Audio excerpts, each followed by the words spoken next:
Hey, what's going on YouTube? Glad you guys were able to make it with us once again on Bro Code. Man, we got a story for you guys today. Woo.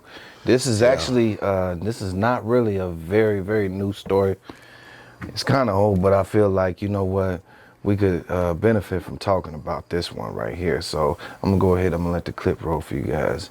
We're getting our first look at the 12-year-old boy who cops say opened fire at deputies along with a 14-year-old girl.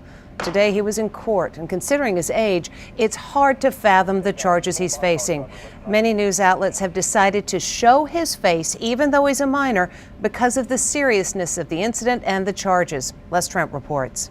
He looks like he could be in the principal's office for some silly prank at school. But this 12-year-old is in huge trouble with the law. You're also charged with attempted first-degree murder of a law enforcement officer. Travis O'Brien and a 14-year-old girl are accused of opening fire on cops during a 30-minute shootout. Gunshot fired. Everybody get hard cover. They were coming out to kill cops. The 12-year-old did not speak during today's hearing, at which the judge referred to him as Mr. O'Brien. Thank you, Mr. O'Brien. Cops say the boy and the girl ran away from a home for troubled youth. They broke into a house and found 2 shotguns, an AK-47, and a handgun.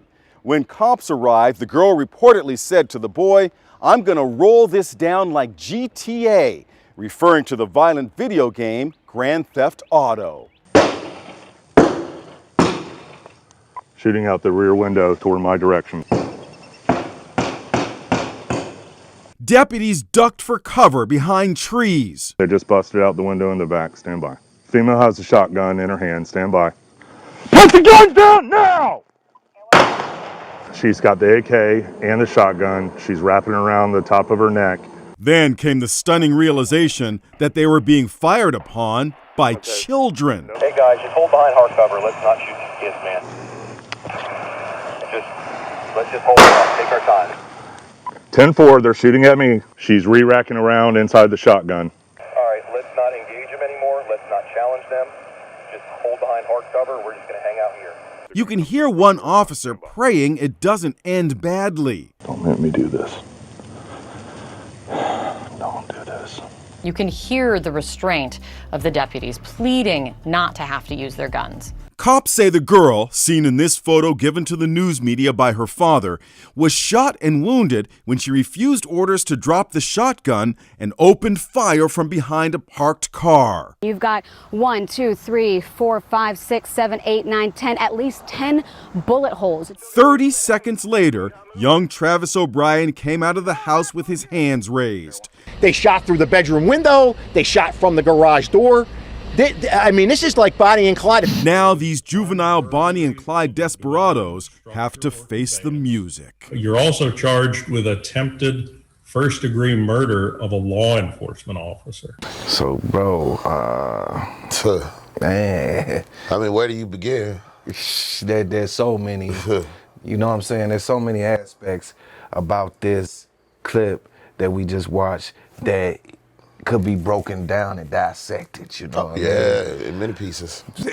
You know? Really, in many pieces, Mo. Many pieces. But I mean, I just kind of just want to just start out with just saying, 12 and 14. You know, these are kids, children. You know what I mean? Yes. And just for them, whatever drove them to do what they did. You know what I mean? It's just like, wow, what was the mindset, to drive them to that point, the kids to that point. What did they think it was really a video game? You know what I mean? Because they had mentioned something, she said something like she gonna do it like GTA. You know what I mean? So, and they really was doing it like that. You know what I mean? And I noticed these police, they used a lot of restraint. Not to kill these kids, which I feel is good. But at the same time, do that for all kids too. If that's the case. All ethnic backgrounds of kids, not just Caucasian kids, you know what I mean? Any child, But I do understand, they did end up having to shoot the girl though. Yeah. You know what I mean? And sometimes, and just to be fair, they're good police out there. All right, I just, for one, I want to say that because I've met a couple of them, you know what I mean? And I know a lot of them, they're trying to make it home or whatnot, but so are the citizens.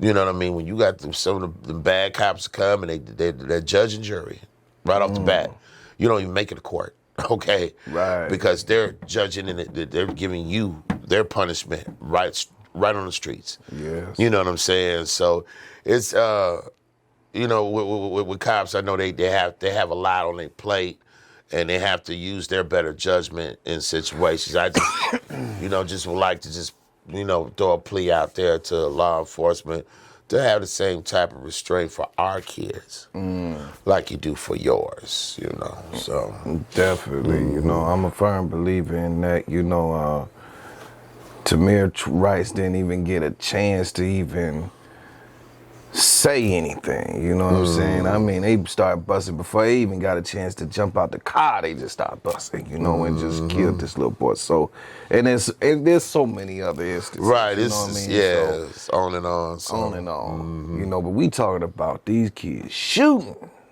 actively, you know, active shooters. Oh yeah, You very know? active, and that was their target, was police. Yes. Yeah. So now, when you did bring up something that was a question about, you don't know what led them to, you know, or drive them to go ahead and do what they did. Right. And in the story, they did mention that they had escaped from a home for troubled youth. Right. So I guess they had been going through things in life, like a lot of our children go through things in life. Right. You know, a lot of our children out here are troubled youth, you know, and a lot of times they don't get that same, you know, like, understanding, like, oh, you know, you didn't been through something, and you know, you didn't have your parents in your life. You was raised by your, you know, by your auntie, and she wasn't there for you, and you know, and you was molested as a child. You know, they don't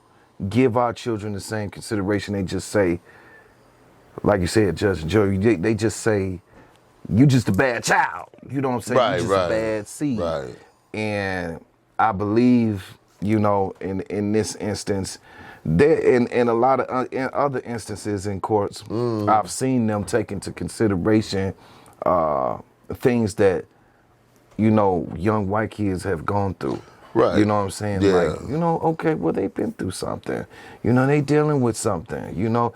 And I, like you said, I just would like to see that on a universal level. Yeah, on a universal note for all kids, you know what I mean? So, I mean, all our kids' lives matters. You know what I mean? Because they are our future. You know what I'm saying? Yes. So I mean, it's not for me to judge and pick and choose what kid is rotten and should die. You know, and neither is it for the police to make that assumption as well. So.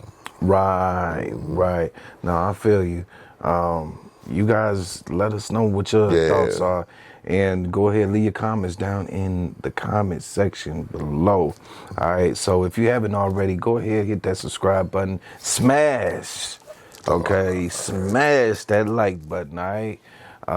And go ahead and hit that notification bell so you can be notified when we come out with new videos, you guys. Yes. All right, so we did another one for you guys. Bro, Peace.